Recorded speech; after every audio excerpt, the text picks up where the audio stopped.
하나님께서 주시는 말씀입니다. 사사기 2장 13절에서 23절까지 우리 한 절씩 교독하시고 마지막 절 합독하시겠습니다. 13절에서 23절입니다.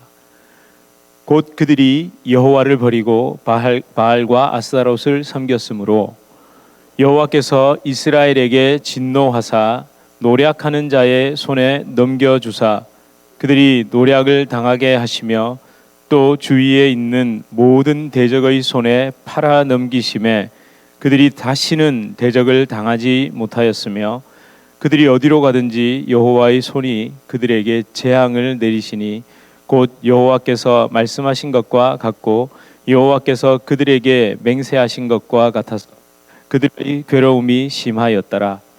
여호와께서 사사들을 세우사 노략자의 손에서 그들을 구원하게 하셨으나 그들이 그 사사들에게도 순종하지 아니하고 오히려 다른 신들을 따라가 음행하며 그들에게 절하고 여호와의 명령을 순종하던 그들의 조상들이 행하던 길에서 속히 치우쳐 떠나서 그와 같이 행하지 아니하였더라. 여호와께서 그들을 위하여 사사들을 세우실 때에는 그 사사와 함께 하셨고 그 사사가 사는 날 동안에는 여호와께서 그들을 대적의 손에서 구원하셨으니 이는 그들이 대적에게 압박과 괴롭게 함을 받아 슬피 부르짖음으로 여호와께서 뜻을 돌이키셨으니 그는 그 사사가 죽은 후에는 그들이 돌이켜 그들의 조상들보다 더욱 타락하여 다른 신들을 따라 섬기며 그들에게 절하고 그들의 행위와 패역한 길을 그치지 아니하였으므로 여호와께서 이스라엘에게 진노하여 이르시되 이 백성이 내가 그들의 조상들에게 명령한 언약을 어기고 나의 목소리를 순종하지 아니하였은즉 나도 여호수아가 죽을 때에 남겨둔 이방 민족들을 다시는 그들 앞에서 하나도 쫓아내지 아니하리니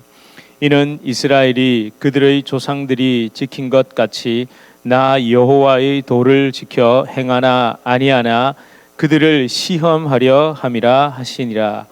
여호와께서 그 이방 민족들을 머물러 두사 그들을 속히 쫓아내지 아니하셨으며 여호수아의 손에 넘겨주지 아니하셨더라. 아멘. 예, 우리 서로 인사하시겠습니다. 예, 잘 오셨습니다. 반갑습니다. 네, 제가 참 오늘 이 짧은 순간 여러분 기도해 주시고 또 제가 예배 준비하면서도 정말 기도가 얼마나 중요한지 깨닫게 됩니다. 예배 때마다 이렇게 떨리는 마음으로 오는데 아까는 화장실에서 여기 서버린 교회 목사님을 잠깐 만났거든요. 그 사이에 좀 민망하긴 한데 저희 화장실이 참 좋잖아요. 화장실이 좋은 것도 자랑인가? 깨끗하잖아요, 그죠? 거기서 저한테 기도를 해주시더라고요. 화장실에서 기도해 보셨습니까? 화장실에서 중보 기도를 해주시는 거예요. 다른 내용이 아니었습니다. 각자 한 사람 한 사람이 교회로 세워지기를 그게 너무 감사했어요. 야, 우리 뉴저지 주님의 교회가 정말 이곳에 세워진 이유를 누구보다 더 잘 아시는 게 아닌가. 제가 그런 얘기 안 했거든요. 정말 각 사람이 건물로서의 교회가 아니라 각 한 사람 한 사람이 주님의 임재로 말미암아 교회로 세워지는 그 꿈을 꾸고 있는데 그걸 얘기하시더라고요. 그래서 더 힘이 났고 또 이렇게 대배기도 해주실 때마다 얼마나 제가 감사하고 힘이 나는지 모르겠습니다. 자, 이제 오늘 조금 10절에 걸친 조금 긴 내용을 읽었는데 그렇게 이해가 어렵지는 않으실 겁니다. 사실 2장의 막바지 부분으로 이제 드디어 넘어왔는데 참 길었죠. 왜냐하면 우상 숭배에 대한 정확한 이해가 필요하기 때문에 지금 쭉 아까 13절부터 23절 아니 2장을 다 읽어보시면 어떻게 보이세요? 말 안 들으면 때리고 말 잘 들으면 뭔가를 주고 뭐 이렇게 보이시죠? 아마 그렇게 이해가 될 겁니다. 그리고 난 다음에 사사 이야기가 나오죠. 사사를 세우셨는데 구원하려고 사사를 세웠는데 사사 말도 안 듣더라. 근데 사사 말을 또 다른 사사를 세워가지고 또 하면 조금 잘 듣다가 또 타락하더라. 그래서 뒤로 3장 이후로 가면 무슨 이야기를 많이 하게 될까요? 그냥 그 사사들의 이야기, 우상 숭배에 관한 지금 이런 일이 반복되고 있는 정확한 이유를 모르면 이후의 사사기는 계속해서 영웅열전, 신앙 영웅열전이 됩니다. 아이들은 보통 그렇게 해요. 사사기 하면요, 신앙의 그 영웅들은 막 이 사람이 이렇게 했다 저렇게 했다 해서 애들한테 이제 그런 슈퍼 히어로적인 그 신앙 영웅심을 심어주거든요. 근데 그게 그렇게 좋은 관점은 아닌데요. 거기서 머물러 버리면 진짜 큰일 나거든요.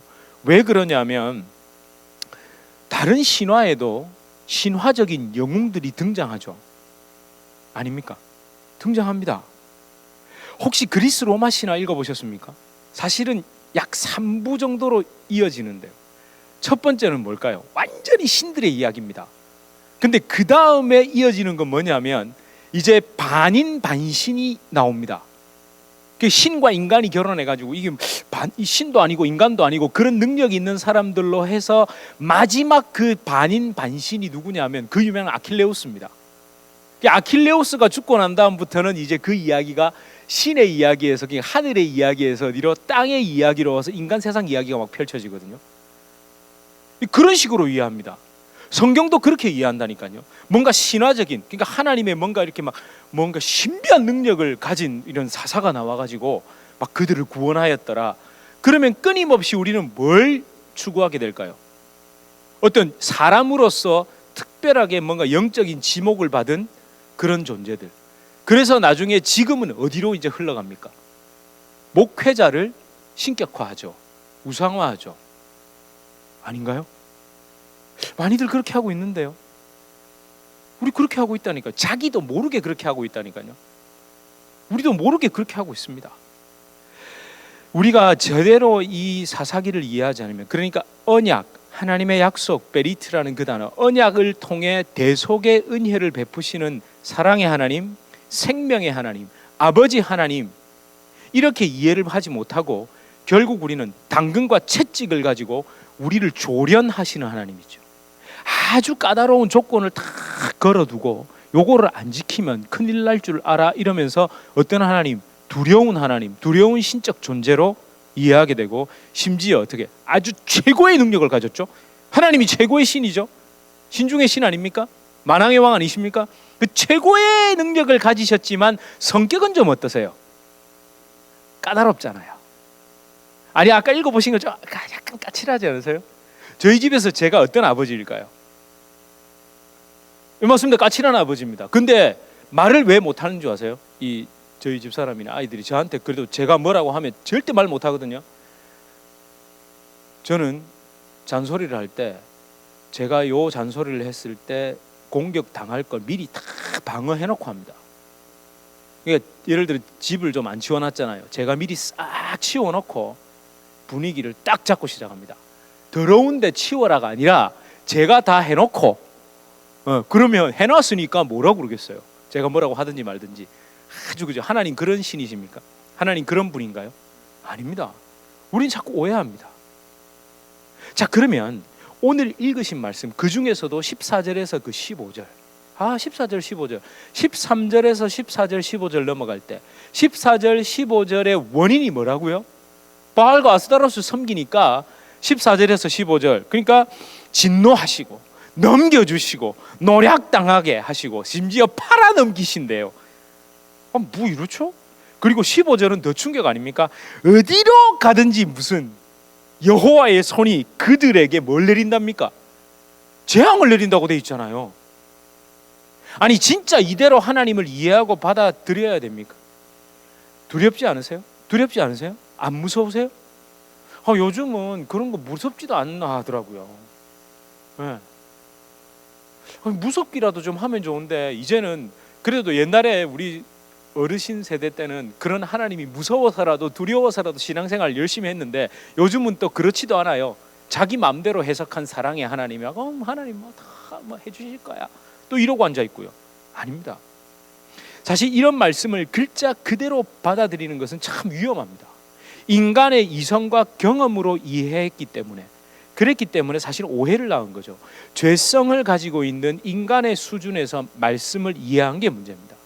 그리고 하나님의 말을 하나님께서 하늘의 이야기, 그 하늘의 이야기를 땅에 글로 써서 이렇게 주실 때 그 표현 속에 다 담아낼 수는 사실 없습니다. 그죠? 그러니까 우리는 거기다가 내가 지금 살아온 경험 그대로 그렇게 이해를 해버린 게 문제였죠. 하나님 절대 괴팍한 신이 아닙니다. 하나님은 이랬다 저랬다 하시는 분이 아닙니다. 하나님은 인간의 행위를 저울질해서 은혜를 베풀고 베풀지 않고 따라다니면서 재앙을 주고, 어떤 때는 그렇게 축복을 준다고 했다가 어떤 때는 내 마음에 들지 않으니까, 내 조건에 부합하지 않으니까 재앙을 주고, 이런 신이 아니십니다. 그런 분이 아닙니다. 자, 이 말씀을 제대로 이해하기 위해서는 15절과 20절에 좀 주목해 보십시오. 15절에 뭐라고 되어 있습니까? 여호와께서 그들에게 뭘 하셨다고요? 맹세하신 것과 같이. 그렇게 맹세하셨다잖아요. 어떻게 하기로 맹세하신 것 같아 보이세요? 너희가 말 안 들으면 내가 내 손이 너희를 따라다니면서 재앙을 퍼부으리라, 이렇게 맹세하셨다고 생각을 하시죠? 근데 그게 좀 다릅니다. 그리고 20절을 한번 보십시오. 20절에 뭐라고 되어 있죠? 내가 그들의 조상에게 명령한 뭘 어기고 언약을 어기고 나의 목소리를 순종하지 아니하였은즉, 이렇게 되어 있죠. 네가 내 명령을, 내 언약을, 내 명령을 어겼으니까, 내 목소리를 순종하지 않았으니까 내가 이렇게 하겠다, 너희를 테스트해 보겠다, 이렇게 자꾸 이해하게 되죠. 그러면 맹세와 언약이 뭔지 다시 한번 살펴봅시다. 언약이라는 뜻, 이 베리트라는 이 단어는 성경에서 기록될 때는 완전히 다르게 씁니다. 그러니까 계약 조건 아닙니다. 성경이 말하는 언약은 인간이 생각하는 약속이잖아요. 프라미스, 약속 정도가 아닙니다. 문자 그대로의 그 언약, 그러니까 베리트라는 말은 우리가 일반적으로 받아들이는 말은 일상적인 약속을 뜻하는 게 맞아 보입니다. 그게 맞아요. 그렇게 썼어요, 보통 사람들은. 그런데 성경으로 그게 들어오면서 이 언약은 달라졌습니다. 어떻게 달라질까요? 사실은 이 베리트, 약속은 동맹이라는 뜻이 더 강합니다. 동맹 있잖아요. 동맹을 맺는 거. 이 동맹 맺는 게 뭡니까? 너와 나는 운명 공동체라는 얘기잖아요. 아니, 동맹을 맺는 거. 그거 한미 상호 방위 조약 아시죠? 그 뒤에 말씀드리려고 했는데, 여러분들이 동맹, 이 베리트 언약이라는 말이 운명 공동체가 된다는 말을 조금 이렇게 못 받아들이시는 것 같아서 제가 미리 끌어올게요. 한미 상호 방위 조약을 통해서 미국과 한국은 뭐가 된 거죠? 동맹국이 됐잖아요. 동맹국이 됐다는 의미가 뭡니까? 너와 나는 운명 공동체라는 얘기죠. 아니, 그래서 옛날에 인계철선이라는 말도 혹시 들어보셨습니까? 미군이 어디에 주둔하고 있었죠? 동두천하고 의정부에 왜 주둔하고 있었습니까? 북한군이 포를 쏘면 바로 어떻게 됩니까? 미군은 자동 개입하게 되는 거죠. 왜냐하면 북한이 쳐들어 내려오면 미군 부대를 지나지 않으면 못 오니까 자동적으로 미국은 참전할 수 없으니까 의회에 결정받고 뭐 이거 할 시간 없이 그냥 그대로 자동 개입되게 되도록, 그게 진짜 한미 상호 방위 조약의 핵심이었죠. 그러니까 하나님께서 베리트, 이 언약을 맺음으로 뭘 하시려고? 언약 맺고 난 다음에 네가 말 안 들으면 난 너 버리고 저주 주고 재앙 주고가 아니라 나는 너와 운명 공동체가 되는 거야, 이 말이었습니다. 원래 생명 공동체였죠. 하나님과 우리는, 하나님이 우리를 창조하실 때 피조물과 창조물로 갈라놓고 떨어뜨려 놓고 어떻게 하는지 보자가 아니라 창조, 하나님의 형상대로 창조했다는 말은 너랑 나랑은 똑같다는 겁니다. 그런데 거기에서 딱 하나의 언약, 선악과 외에는 하나님과 우리를 구별짓지 않으시려고 했죠. 근데 그걸, 그 생명 공동체의 언약을 먼저 파기하고 깨뜨린 게 인간이었잖아요. 하나님이 그걸 하셨나요? 하나님이 그걸 깨뜨리셨나요? 보자, 두고 보자, 이게 아닙니다. 이걸 잘 이해하셔야 됩니다. 이렇게 우리가 먼저 깨뜨린 그 언약을 또 하나님이 어떻게 하셨습니까? 일방적으로 다시 언약을 맺으셨죠. 아브라함과 언약도 하나님이 일방적으로 먼저 쪼개진 재물 사이를 그 여호와의 불이 먼저 지나갔잖아요. 야, 너 먼저 지나가, 그 다음에 내가 지나갈게가 아니라 하나님이 먼저 지나가셨고, 여러분, 그때는 아브라함이 재물 사이로 지나가니 무슨 의미인지도 몰랐다니까요. 그렇게 언약 공동체가 됐죠. 그 다음에 또 시내산 언약은 어떻습니까? 홍해를 건널 때 뭐 건널 줄 알고 건넜나요? 그냥 갔다니까요. 그냥 갔는데 하나님이 올라오라 해서 시내산 언약을 또 맺었습니다. 모든 언약은 하나님의 일방적인 손내미심이었습니다. 그리고 이 하나님께서 인간과 맺은 언약의 중요한 또 특징 하나가 있는데 그게 바로 불평등 조약입니다. 불평등 조약이죠. 아니, 한쪽에서 그냥 손을 내밀어서 일방적인 도와주겠다는, 너와 군명 공동체가 되겠다는 이런 세상의 불평등 조약이 어디 있습니까? 아까 왜 한미 상호 방위 조약 제가 말씀드릴 때 그때 당시 1953년에 대한민국이 6.25 전쟁이 끝난 다음에 너무 웃기잖아요. 세계 군사력, 경제력, 슈퍼파워 1위인 미국이랑 한국이랑 동맹을 맺는데 미국이 야, 너희가 힘들 때 우리가 도와줄게. 이건 오케이. 이해가 되시죠? 근데 미국이 우리 힘들 때 너희도 도와줘. 그게 뭐죠? 그 말이 안 되잖아요. 그냥 그런 조약이죠, 일종의. 아니, 그것도 불평등 조약이라고 하는데 하나님께서 우리와 맺은 그 메리트 언약은 말도 안 되는 불평등 조약이죠. 자, 그러면 보십시오. 15절에가 맹세라는 뜻은 뭘까요? 하나님이 나는 맹세했어. 너희가 내 말을 순종하지 않으면 내가 끝까지 쫓아가가지고 내 손으로 재앙을 내릴 거야. 이걸 맹세하신 겁니까? 아이고, 뭐 있잖아요. 손오공인가 하는 개, 원숭이 비슷한 개가 끝까지 가서 이렇게 썼는데 그게 뭐였죠?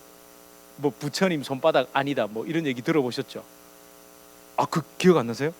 그거 유명하잖아요. 막 그 구름 근둔이는 갑자기 그거 구름 쫙 타고 끝까지 갔어. 여기가 세상의 끝이라고 생각하고 딱 써놨는데 와서 딱 보여주니까 아, 여기다.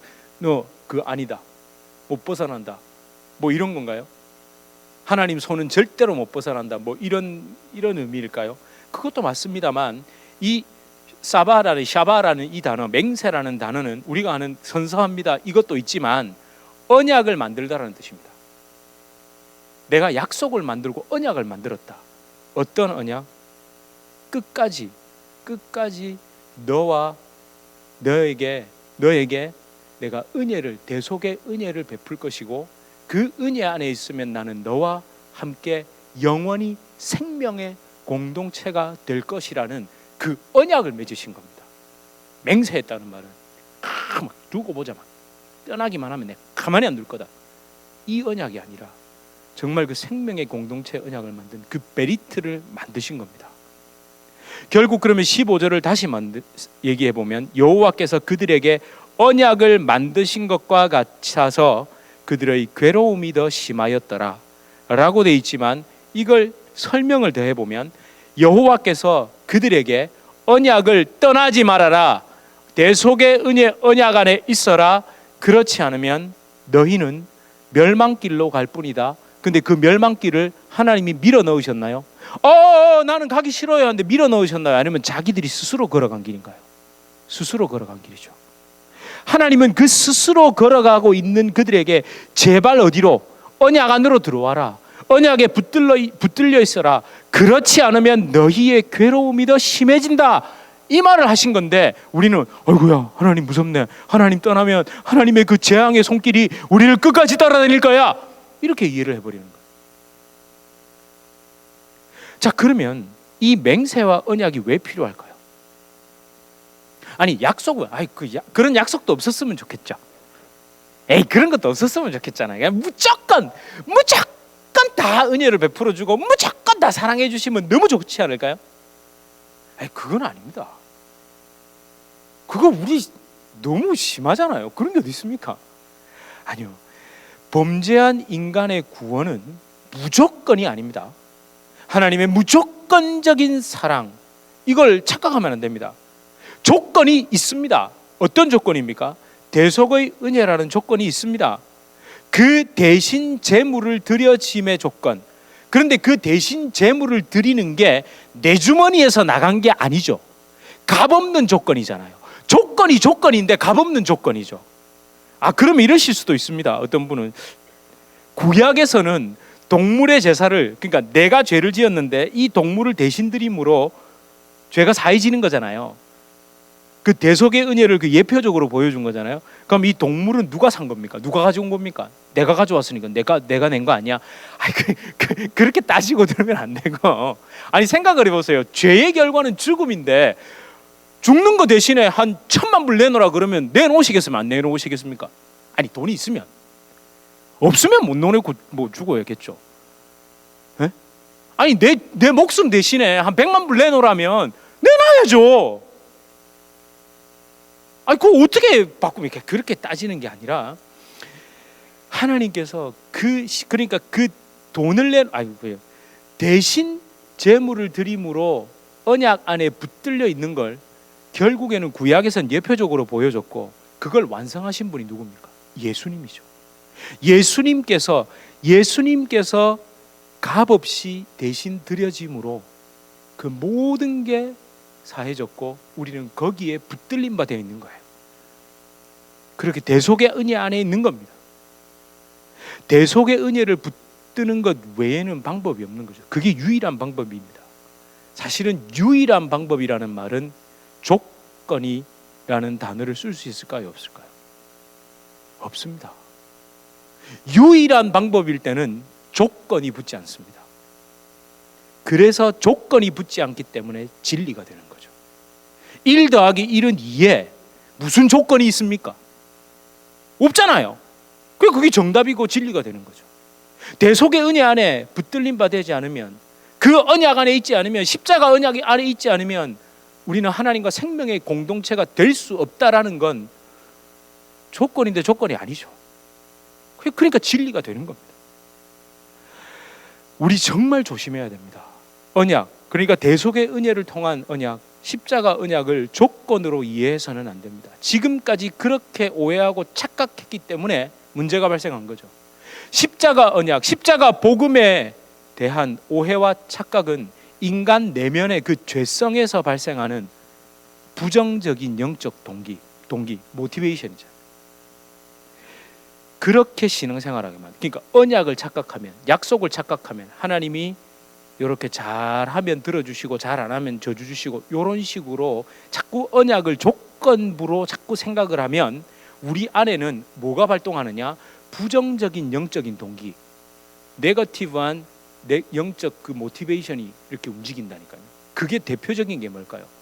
바로 저주에서 벗어나기 위한 수동적인 신앙생활을 하게 됩니다. 십자가 사랑에 의한 능동적인 신앙생활, 그 사랑에 부딪혀서 내가 그렇게 할 수밖에 없게 되는 게, 그게 진짜 하나님을 믿고 우리가 신앙생활하는 건데, 어떻게 하면 저주에서 벗어날 수 있을까? 어떻게 하면 이 따라다니는 진노의 손을 피할 수 있을까? 이런 식으로 생각을 하게 되죠. 그러면 또 비슷한데 다른 영적인 부정적인 동기가 뭘까요? 부정적인 영적 동기. 자, 하나는 저주를 피하기 위해 하죠. 그러면 하나는 뭘까요? 축복을 받기 위해, 로또 맞기 위해, 예수 믿고 로또 맞기 위해 신앙생활하죠. 그것도 부정적인 영적 동기입니다. 결국 이런 두 가지, 저주를 피하려는 것과 또 축복을 받으려는 그런 경쟁심 있잖아요. 내가 더 많이 축복받겠다, 이런 경쟁심, 이런 영적인 부정적인 영적 동기, 그런 에너지를 가지고 신앙생활을 하니까 어디에 빠지죠? 기복주의와 신비주의에 빠지게 되는 겁니다. 그래서 간증을 조심해야 됩니다. 간증을 조심해야 됩니다. 간증을 들을 때 잘 알아서 들으셔야 됩니다. 간증을 딱 듣고 나면 여러분 안에서 뭐가 생기죠? 이 도전이 생기죠. 나도 저렇게. 그래서 우리 그러니까 은혜 받고, 그 간증을 쫙 듣고 난 다음에 은혜 받고 나면 우리 주로 무슨 말을 합니까? 도전 받았습니다 이러죠. 한 번도 안 써보셨어요? 그런 단어 많이 써보셨을 텐데요. 근데 가만히 한번 생각해 보세요. 그 간증을 듣고 난 다음에 내 안에서 어떤 내면의 영적 동기가 움직인 겁니까? 에? 나도 저것보다 더 여러 가지. 또 반대도 있습니다. 아유, 뭐 내한테 저런 일이, 이것도 부정적인 내면의 영적 동기입니다. 그러고 난 다음에 우리는 항상 또 은혜 받았습니다 이런 말 나오잖아요. 이런 거 진짜 조심해야 됩니다. 쓰지 마시라는 게 아닙니다. 한 번 더 생각해 보시라는 거죠. 성령의 역사, 진짜 성령의 역사는 인간 내면의 죄성을 자극하지 않습니다. 그러니까 부정적인 영적 동기를 자극하지 않는다고요. 그렇게 인간 본성을 자극해서 질투와 욕망을 종교심으로 싹 포장해가지고 행하도록 만들지 않습니다. 진짜 성령의 역사는 그렇게 안 된다니까요. 오늘 본문을 읽으면서 우리가 오해하는 상황, 그러니까 마치 하나님께서 우리를 시험하는 것처럼 그렇게 해서 시험을 해서 테스트를 해서 잘하면 축복 주고 못하면 저주 준다라는 식으로 단순하게 오해할 수밖에 없도록 만드는 그것에 대한 해답, 정답이 야고보서에 있습니다. 한번 같이 보실까요? 정말 이 시험에 대해서 한마디로 딱 정의를 해놨습니다. 야고보서 1장 13절에서 17절입니다. 함께 읽겠습니다. 시작. 사람이 시험을 받을 때에 내가 하나님께 시험을 받는다 하지 말지니. 그죠? 그 다음에 시작. 하나님은 악에게 시험을 받지도 아니하시고 친히 아무도 시험하지 아니하시느니라. 오직 각 사람이 시험을 받는 것은 자기 욕심에 끌려 미혹됨이니. 그 다음 욕심이 잉태한즉 죄를 낳고 죄가 장성한즉 사망을 낳느니라. 내 사랑하는 형제들아 속지 말라. 온갖 좋은 은사와 온전한 선물이 다 위로부터 빛들의 아버지께로부터 내려오나니 그는 변함도 없으시고 회전하는 그림자도 없으시니라. 이게 뭡니까? 먼저 17절 한번 보십시오. 하나님은 정말 선하신 분, 좋으신 분입니다. 하나님은 인간 내면의 죄성, 그 깊은 곳에 있는 욕망이라는 본성을 자극해서 일하시는 분이 아닙니다. 도전이라는 말로 또는 영적 질투심도 아니고 이상한 그런 걸 일으켜가지고 내가 저 사람보다 나아야 돼, 내가 저 사람보다는 멋져야 돼, 이런 식으로 해가지고 하나님이 움직이시지 않습니다. 사실 대다수의 사람들이 마음속에 그런 걸 가지고 있는데 겉으로는 아닌 척하고 있죠. 그렇잖아요. 신앙도 누가 제일 좋아해야 됩니까? 제가 제일 좋아야죠. 그렇잖아요. 아니 누가 제일 축복받아야 됩니까? 옆에 그 김집사, 최집사 이런 분들이 받아야 되나요? 내가 받아야죠. 아닌가요? 축복도 내가 제일 많이 받아야 되는 거 아닌가요? 그렇다니까요. 우리 인간이 그렇다니까요. 물론 온갖 좋은 은사나 온전한 선물, 이걸 오염된 인간의 개념으로 받아들이는 거 아닙니다. 좋은 게 좋은 거 아닙니다. 하나님은 좋은 거를 주시는 분이다 해가지고 그걸 또 땅의 거를 이걸 지금 계속 물고 들어가면 시간이 길어지니까 그런 건 아닙니다. 그리고 가장 중요한 것 앞에 보셨던 13절에서 15절을 다시 한번 보십시오. 13절에서 그 15절, 정말 하나님이 어떤 분이십니까? 13절에서 15절을 한번 다시 읽어볼까요? 13절 시작. 사람이 시험을 받을 때에 내가 하나님께 시험을 받는다 하지 마라. 이거 정말 중요합니다. 우리는 대부분 어떻게 얘기하죠? 뭔가 나에게 안 좋은 일이 생겼다든지, 왜 그런 말씀 많이 안 들어보셨어요? 하나님께 순종 안 하고 특히 저 같은 경우 목사를 안 하니까 도망가니까 하나님이 어떻게 하시죠? 저를 치시죠. 저 실제 그런 얘기 들었습니다. 목회자를 이 길을 가야 할지 말아야 할지 굉장히 고민하는 그 상황에서 그 말씀을 해주신 분을 절대로 뭐라고 하는 거 절대 아닙니다. 저한테 어떤 목사님이 저한테 조언을 해주셨는데, 자기가 아는 목회자가 있었대요. 목사를 안 하고 그렇게 하니까 결국 하나님이 딸을 치셨대요.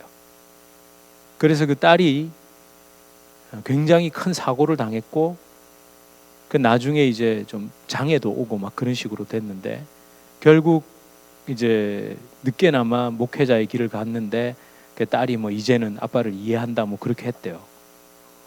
그 말을 왜 저한테 할까요? 좋은 말 할 때 가라는 거잖아요. 아니 진짜 그 말을 들었다니까요. 진짜 저 그분을 감사합니다. 저 그분 참 저를 위해서 목회자의 길을 가는 것 때문에 많이 기도해 주신 분이에요. 근데 제가 그 말을 들었을 때 어머나 빨리 가야 되겠다 막 이렇게 했을까요? 아니면 오히려 저는 더 두려웠어요.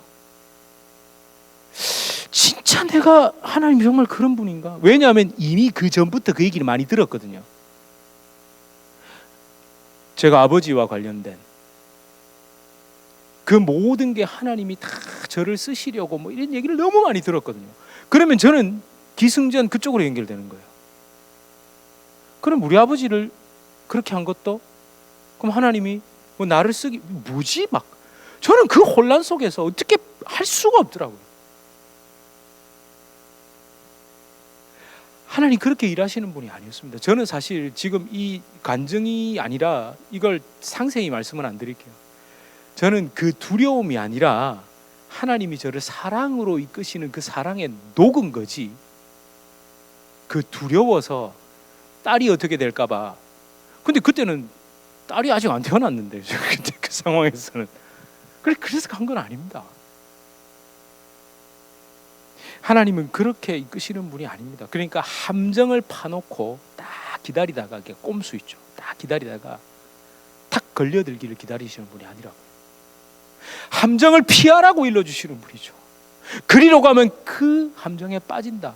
네 욕심에 이끌려 사탄이 파놓은 함정에 빠지지 말라고 얘기해 주시는 분이지, 함정 딱 파놓고 여기 여리로 오기만 해라, 네가 이쪽으로 가기만 해, 딱 거기 걸려 딱 빠질 거야, 이런 분이 아니라고요.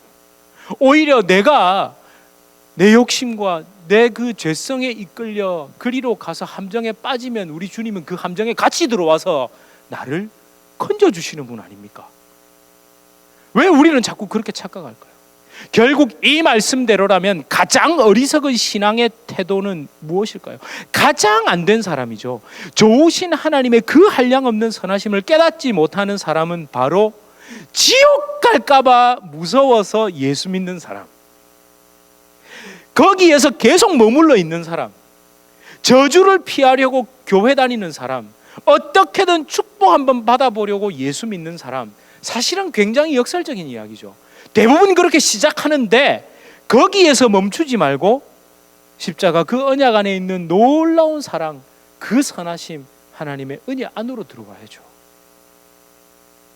하나님이 다윗 앞에 벌거벗은 밧세바를 데리고 오셨나요?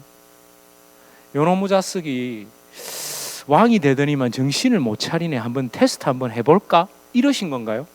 그거 아니잖아요. 아니에요. 그렇게 이해하면 어떻게 되느냐 하면 뻔뻔해집니다. 영적으로 뻔뻔해진다니까요. 아, 하나님이 나를 크게 쓰시려고, 나를 연단하시려고 다 그런 고통을 주셨어, 이렇게 돼버린다니까요. 사업이 망해서 목사가 될 수 있을까요, 없을까요? 있습니다. 그럴 수 있다니까요. 그런데 거기에 잘 나갔는데 하나님이 쳐가지고, 그런데 아니, 내가 볼 때 잘못하신 것 같은데 그냥 목사가 됐다 하면 되잖아요. 그게 뭘까요? 뒤집어 말하면 나 너무 잘 나갔는데 막 이렇게 잘 되고 있었는데 이렇게 와가지고 뭐 헌신 봉사하고 있습니다. 그 말 속에는 이 헌신 봉사를 하고 있습니다라는 말을 통해 또 자아 실현하고 있는 겁니다. 그 깊이 들어가 보면 정말 하나님이 사업을 망하게 하고 그 가는 길을 막아서 내가 지금 이 길을 간다고 해도 그게 정말 하나님의 사랑이었다라고 믿는다면 그렇게 떠벌리고 말하고 다닐 수가 없다니까요. 왜냐하면 저도 그렇게 말한 적이 있었거든요. 뭐 내려놓고 뭐 어쩌고 아마 저를 처음부터 쭉 보신 분들은 아실 거예요. 초창기에는 저 그런 생각 했거든요. 여기 오고 목사가 되고 뭐 이런 거 뭐 이런 거 내려놓고 뭐 어쩌고, 저도 그렇게 얘기했었다니까요. 이렇게 뭐 하나님 그렇게 저를 쓰시는 줄 알고. 그런데 저도 하나님의 사랑에 깊이 들어가고 제가 어떤 존재인지를 더 깨달아 알게 되니까 그런 말을 안 하게 되더라니까요. 설령 그렇다 할지라도 그거랑 나랑은 상관이 없다는 거죠. 지금 내 앞에 있는 하나님이 살리시는 이 길, 지금 내 앞에 주님이 나를 통해 일하고 계시는 그 일이 너무너무 감사했다는 거죠. 하나님은 두려움을 이기기 위해 신앙생활하도록 만들지 않으십니다. 우상숭배는 자아숭배라고 말씀드려요. 우리 지금 계속 그 주제로 나가고 있잖아요. 결국 자아를 숭배하는 이유가 뭐냐면 자아를 실현하기 위해, 자기 가치를 구현해내기 위해 하나님을 자꾸 끌어오니까 그렇게 되는 겁니다. 소 타고 오는 하나님. 우리는 하나님이 아니라 그 소에 관심이 있다니까. 하나님을 떠나 영원한 멸망에 갈 수밖에 없다라는 게 사실은 사람 마음속에 다 있습니다. 제가 로마서 1장을 안 가져와도 다 아시겠죠. 사람 마음속에는 이렇든 저렇든 그 자기 본성에 대한 그걸 저 깊숙한 곳에 알고 있다니까. 이걸 구체적으로 뭐라고는 말할 수 없어도, 이게 구체적으로 왜 우리 안에 있는 그 어떤 어둠, 두려움, 그런 모든 실체를 말로 다 표현하실 수 있으세요? 없잖아요. 근데 그게 있다니까요. 그러니까 영적인 거죠. 근데 그걸, 그 알 수 없는 어둠과 두려움을 단순히 떨치기 위해서 신앙생활을 하는 것이 아니라 거기에서 엎드려 있는 나를 위로부터 하나님이 내려오셔서 언약으로, 십자가 언약으로 딱 붙잡아 주시는 거예요. 그게 진짜 신앙생활입니다. 그 묘미를 아셔야 됩니다. 절망하기 위해 절망하는 게 아니라 진짜 소망을 붙들기 위해 나의 존재적 절망 앞에 서는 것, 그게 복음인데 우리는 너무 가볍게만 신앙생활을 하는 것 같아요. 제가 앞에 여러분과 함께 나눴던 그 찬양 있잖아요. 두려운 마음 내려놓고 주님만 바라보는 것. 그리고 여러분, 혹시라도 언약이나 약속을 성경을 보면서 하나님 이렇게 약속하셨네요, 그러니까 누구를 이렇게 만들어 주셨고 이 일이 이렇게 되고 무슨 사막에 무슨 뭐 광야가 초장이 되고 사막에 길이 나고 물이 열리고 이러면서 어디다가 갖다 붙이죠? 우리 사업이나 우리 무슨 자녀의 일에다가 갖다 붙여서 그렇게 될 줄 믿으면 머릿속에 막 그리시죠? 그런 건 안 그리셔도 됩니다. 그런 건 막 넣고 기도하면, 사실 저는 모르겠어요, 제가 좀 이상한가? 저는 그렇게 막 그려놓고 기도하고 나면 약간 좀 부끄러워요. 약간 부끄럽다니까요. 그러니까 기도할 때 그렇게 기도도 안 되고, 잘 그렇게 기도하면 이상하게 너무 제가 뻔뻔한 것 같아요. 네, 하나님은 진짜 우리에게 참 소망을 주시는 분입니다. 여러분이 상상할 수 없는 길로 인도해 주십니다. 우리 안에 있는 알 수 없는 두려움은 성령의 은혜 외에는 이겨나갈 수 있는 길이 없습니다. 우리 함께 이 찬양을 하실 때에, 주님, 내가 두려움을 이기기 위해 단순히 그걸 벗어나기 위한 신앙생활이 아니라 진짜 빛이신 주님, 내 안에 빛으로 오시는 그분을 영접하는 그런 신앙이 될 수 있도록 도와주십시오. 이렇게 기도하는 마음으로 우리 함께 찬양하시겠습니다.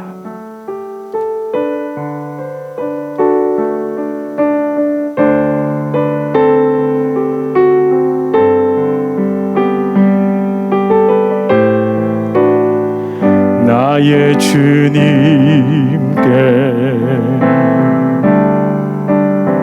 찬양 드리며 그 크신 사랑 주 임재 감사해.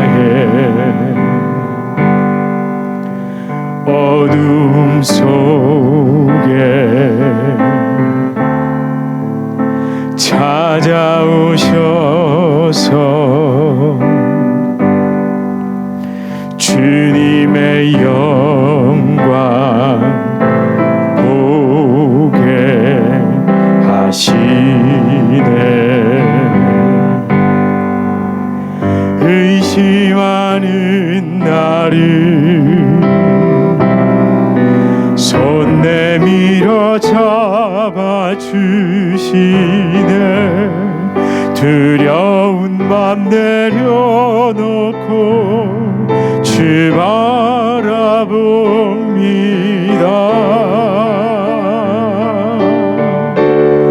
주님을 보게 하소서. 나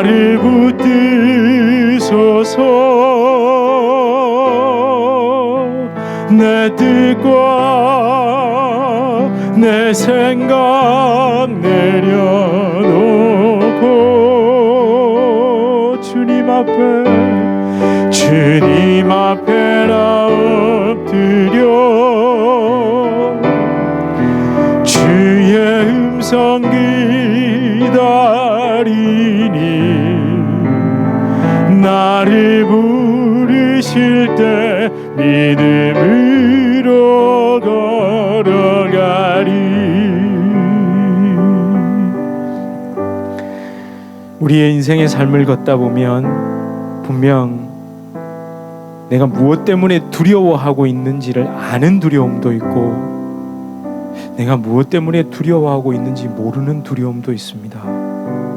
아는 두려움은 사람의 힘과 능력으로, 때로는 의지로, 내 성격으로, 심지어 구호를 외치고 소리를 지르고 할 수 있다, 할 수 있다라고 말하면서 이겨나갈 수도 있지만 내 깊은 속에 있는 내가 하나님을 떠남으로 말미암아 절대 절망의 존재가 되고 그 영원한 멸망 가운데로 갈지도 모른다는 그 두려움은 사실 성령의 빛이 임하지 않으면 보이지 않는 것입니다.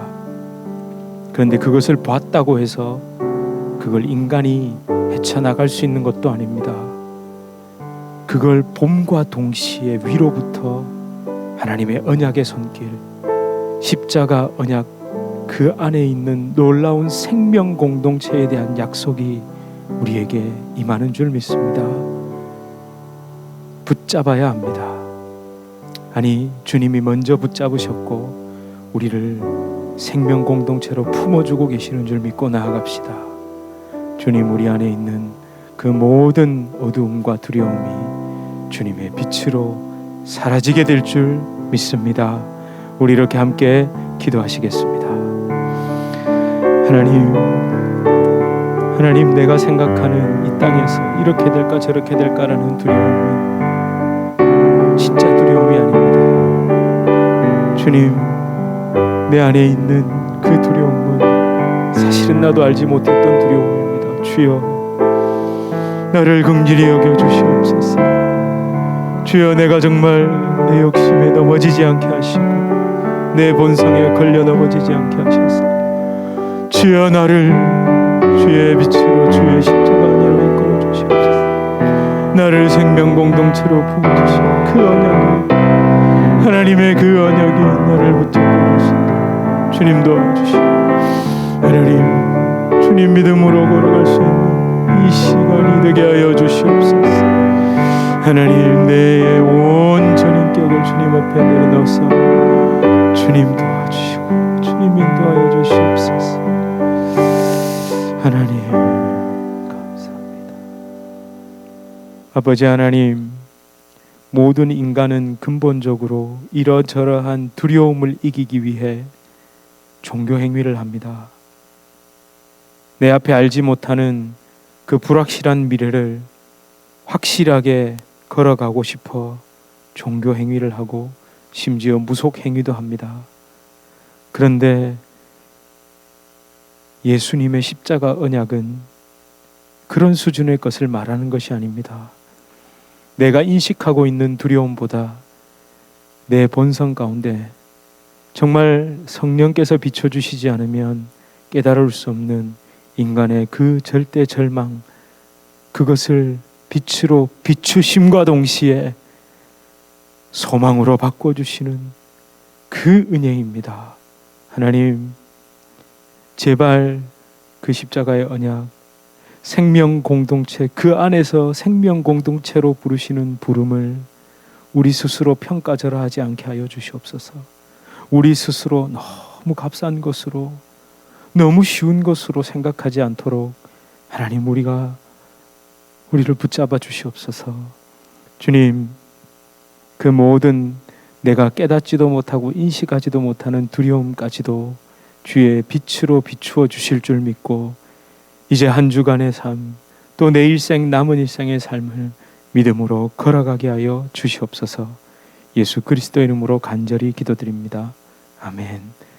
우리 주 예수 그리스도의 은혜와 하나님 아버지의 극진하신 사랑과 성령 하나님의 위로 교통 교제 충만케 하시는 역사, 우리를 진정한 생명의 공동체로 묶어주시는 십자가 언약 안에 붙들려 그 모든 두려움을 이기게 하시는 성령의 놀라운 역사가 주님의 교회 성도님들과 주님의 교회로 불러주실 주의 귀한 자녀들 개인의 삶, 가정, 생업, 직장, 사업 하시는 모든 일 가운데 이제로부터 영원토록 함께 있을지어다.